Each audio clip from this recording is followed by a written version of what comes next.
Hello viewers, this is Dr. Shruti, consultant 49 hospitals at LB Nagar branch. So ఈరోజు మనం IVF treatment చేసుకునేటప్పుడు ఎలాంటి జాగ్రత్తలు తీసుకోవాలి అండ్ ఫీమేల్స్ సో ఏ ఏజ్ వరకు ఐవీఎఫ్ చేసుకోవచ్చు, సో దీని గురించి చెప్తాం. సో ఐవీఎఫ్ అంటే టెస్ట్ ట్యూబ్ బేబీ పద్ధతి. So in vitro fertilization. So IVF అంటేనే ఇక్సీ ప్రొసీజర్ కానీ ఇమ్సీ పిక్సీ ఇవన్నీ కూడా ఐవీఎఫ్లోనే పార్ట్స్ అనమాట. సో ఐవీఎఫ్లోని అడ్వాన్స్డ్ టెక్నిక్స్ వచ్చేసి ఇక్సీ ఇమ్సీ అంటారు. సో ఇది ఐవీఎఫ్ అని పేరు వినగానే ఇది ఒక పెద్ద టెక్నిక్, దీనికి లీవ్ పెట్టాల్సి ఉంటుంది, జాబ్లో బెడ్ రెస్ట్ తీసుకోవాల్సి ఉంటుంది, ఇవన్నీ అని అనుకుంటారండి. బట్ ఇలా ఏం అవసరం లేదు. సో ఐవీఎఫ్ ప్రాసెస్ ఎలా చేస్తారు అంటే second day of the periods నుంచి ఇంజెక్షన్స్ ఇవ్వడం జరుగుతుంది. హార్మోన్ ఇంజెక్షన్స్ ఇస్తారనమాట ఫీమేల్కి. సో ఫీమేల్కి హార్మోన్ ఇంజెక్షన్స్ ఇవ్వడం వల్ల తన బాడీలో ఉన్న ఎగ్స్ అన్నీ కూడా గ్రో అవుతాయి. ఆ సైకిల్లో ఏవైతే ఎగ్స్ ఉంటాయో అవన్నీ కూడా ఇంజెక్షన్స్ ద్వారా గ్రో అవుతాయి అనమాట. సో ఈ ఇంజెక్షన్స్ తీసుకోవడం వల్ల ఏమైనా పెయిన్ ఉంటుందా? ఇవి చాలా చిన్న ఇంజెక్షన్స్ అండి, ఇన్సులిన్ ఇంజెక్షన్స్ లాగా సబ్క్యూటేనియస్గా వెరీ ఏమంటారు చాలా థిన్ నీడిల్స్ ఉంటాయి అన్నమాట దీనికి. సో దీనికి పెయిన్ చాలా తక్కువ అండి.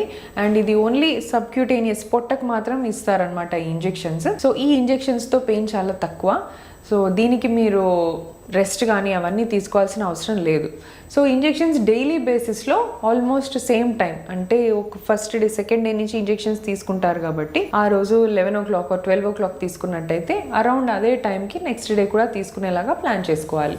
సో ఈ కంటిన్యూటీ రెగ్యులర్గా హాస్పిటల్కి వచ్చి ఇంజెక్షన్ తీసుకోవడము అండ్ ఆల్మోస్ట్ అదే టైంలో ఇంజెక్షన్ తీసుకోవడం ఇంపార్టెంట్ అనమాట. So and scans daily scans చేస్తారు. సో ఈ స్కాన్లో కూడా మనం గ్రోత్ మానిటర్ చేయడం జరుగుతుంది. సో ఎలా పెరుగుతున్న ఎగ్స్, డోసేజ్లో చేంజెస్ చేసుకోవాలా, ఇవన్నీ డాక్టర్ చూసుకుంటారనమాట. సో మీరు దీనికి జస్ట్ కాంప్లయన్స్ అంటే ప్రాపర్గా ఇంజెక్షన్ తీసుకోవడము అండ్ ఇచ్చిన తర్వాత మీకు పెయిన్ ఉన్నట్టయితే ఐస్ ప్యాక్స్ ఇవన్నీ కూడా మీరు పెట్టుకోవచ్చు. సో ఇలా ఐవీఎఫ్ ట్రీట్మెంట్ అనేది ఒక 10 days ఇంజెక్షన్స్ తీసుకున్న తర్వాత ఓవం పికప్ చేస్తారు. సో మీ బాడీలోంచి ఎగ్స్ అనేవి రిట్రీవ్ చేస్తారనమాట. సో ఎగ్ రిట్రీవల్కి ముందు మీరు మేబీ ఫాస్టింగ్లో వెళ్ళాల్సి వస్తుందండి ఆపరేషన్ థియేటర్కి. ఫాస్టింగ్ స్టేటస్లో ఏమీ తినకుండా ఆపరేషన్ థియేటర్కి వెళ్ళినప్పుడు విదిన్ 5 or 10 minutes మీకు ఓవం పికప్ జరిగిపోతుంది. సో ఇది కూడా అనెస్థీషియాలో చేస్తారు కాబట్టి మీకు పెయిన్ అనేది తెలియదు. And after the procedure also మీరు మ్యాక్సిమం 3 or 4 hours రెస్ట్ తీసుకొని తర్వాత immediately we can discharge you. Bed rest or admission, night admissions అనేవి అవసరం లేదనమాట. సో ఈ ఐవీఎఫ్ ట్రీట్మెంట్ తీసుకునేటప్పుడు ఫుడ్ ఎలాంటిది తీసుకోవాలి?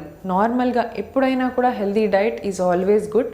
So lots of vegetables and fruits in your diet include చేసుకోండి and plenty of water. So ఈ డైట్ ప్రాపర్ చేసుకోవచ్చు. అండ్ మీరు ఎక్సర్సైజ్ చేయొచ్చా? మరి ఇంజెక్షన్స్ తీసుకున్నప్పుడు ఎక్సర్సైజ్ చేయొచ్చా లేదా? Moderate form, not heavy exercise but normal walking and నార్మల్గా ఏదన్నా మోడరేట్ ఎక్సర్సైజ్ లైక్ థ్రెడ్మిల్ చేయడము లేదా సైక్లింగ్ ఇలాంటివి చేసుకోవచ్చు అండి. యోగా ఇవన్నీ కూడా చేసుకోవచ్చు, నో ఇష్యూస్. అండ్ ఈ ఐవీఎఫ్ ట్రీట్మెంట్ తీసుకునేటప్పుడు వేరే ఫీవర్ కానీ కోల్డ్ కాఫ్ వచ్చినప్పుడు వీటితో పాటు ఆ మెడిసిన్స్ తీసుకోవచ్చా? డెఫినెట్లీ మీరు ఆ మెడిసిన్ తీసుకోవచ్చు, దాంట్లో ఏం ఇబ్బంది లేదు. బట్ ఒక్కసారి మీ ఫర్టిలిటీ ఎక్స్పర్ట్ని కన్సల్ట్ అయ్యి మీరు ఆ మెడిసిన్స్ తీసుకోవచ్చా లేదా అనేది కనుక్కోవాలన్నమాట. సో ఒకసారి పికప్ జరిగిన తర్వాత బెడ్ రెస్ట్ అవసరం లేదు ఇందాక మాట్లాడినట్టు. బట్ వెంటనే ట్రాన్స్ఫర్, సో ఇమ్మీడియట్గా అదే మంత్ ట్రాన్స్ఫర్ చేసుకోవడం కంటే ఆ మంత్ రెస్ట్ తీసుకొని నెక్స్ట్ మంత్ మీరు ఫ్రోజన్ ఎంబ్రియో ట్రాన్స్ఫర్ చేసుకుంటే కొద్దిగా బెటర్ అండి. ఫిజికల్లీ కూడా మీరు కంప్లీట్ హెల్త్ రీగైన్ అవుతారు. అండ్ మీ ఎండోమెట్రియల్ లైనింగ్ కూడా నెక్స్ట్ మనం సీక్వెన్స్గా ప్రిపేర్ చేసుకొని ఆ లైనింగ్ మంచిగా వచ్చినప్పుడు ఈ ఫ్రీజ్ చేసిన ఎంబ్రియోస్ని మనం ట్రాన్స్ఫర్ చేసుకోవచ్చు. సో కొన్ని సెంటర్స్ ఫ్రెష్గా చేస్తాయండి ట్రాన్స్ఫర్స్, పికప్ అయిన ఇమీడియట్ 3-4 daysకి. బట్ మా సెంటర్లో మేము ఫ్రోజన్ ఎంబ్రియో ట్రాన్స్ఫర్ చేస్తాము. అండ్ ఈచ్ కేసెస్ ఇండివిజువలైజ్డ్, అంటే ఒకళ్ళకి ఫ్రెష్ అవసరం అయితే అదే సైకిల్లో చేయడం జరుగుతుంది. సో డిపెండింగ్ ఆన్ దాట్ మీకు ట్రాన్స్ఫర్కి పెట్టాల్సిన మెడికేషన్స్ అనేవి ఇస్తారు. సో దానికి తీసుకోవాల్సిన ట్రాన్స్ఫర్కి ముందు కూడా నార్మల్గా మీరు వితౌట్ అనెస్థీషియా ట్రాన్స్ఫర్ ప్రొసీజర్ జరుగుతుందండి. కంప్లీట్ కాన్షియస్లో ట్రాన్స్ఫర్ ప్రొసీజర్ చేస్తారు. ట్రాన్స్ఫర్ అయిన తర్వాత కూడా మీరు కంప్లీట్ బెడ్ రెస్ట్ ఉండాల్సిన అవసరం లేదు. ఎంబ్రియోస్ ఒక్కసారి యూట్రస్లో వదిలేసిన తర్వాత డెఫినెట్లీ అవి ఇంప్లాంటేషన్ కోసం ఆ ఇంటర్నల్ లాస్ అనేది క్లోజ్ అయిపోతుంది. సో ఎంబ్రియోస్ బయట వెళ్ళిపోతాయా అని కూడా చాలామంది అనుకుంటారు. అలా ఏం జరగదండి. Your embryos will be safe. So normal మీ వంట పనులు కానీ వాష్రూమ్ వెళ్ళడం ఇలాంటి నార్మల్ పనులన్నీ చేసుకోవచ్చు. Heavy works and long distance journeys ఇవి మాత్రం పోస్ట్ ఎంబ్రియో ట్రాన్స్ఫర్ మనం అవాయిడ్ చేయమని చెప్తాం అనమాట. డైట్లో కూడా స్పెసిఫిక్గా ఇవి తీసుకోవాలి అని ఏం లేదు. రెగ్యులర్ హెల్తీ డైట్ మీరు తీసుకోవచ్చు. అండ్ హస్బెండ్తో ఇంటర్ కోర్స్ చేయొచ్చా లేదా అని కూడా ఉంటుంది ఎంబ్రియో ట్రాన్స్ఫర్ తర్వాత. సో జనరలీ మనం ఒక 1 month దాకా అవాయిడ్ చేస్తాము. So just in case inter course process ద్వారా కూడా ఎంబ్రియోస్ డిస్టర్బ్ అయ్యే ఛాన్స్ ఉంటుంది. So we avoid inter course for at least 15 or 20 days. And దాని తర్వాత మీరు నార్మల్గా సో ఎలా అయితే ఒక 15 days ఆఫ్ ఎంబ్రియో ట్రాన్స్ఫర్ తర్వాత మీకు టెస్ట్ అనేది చేస్తామన్నమాట, ప్రెగ్నెన్సీ టెస్ట్.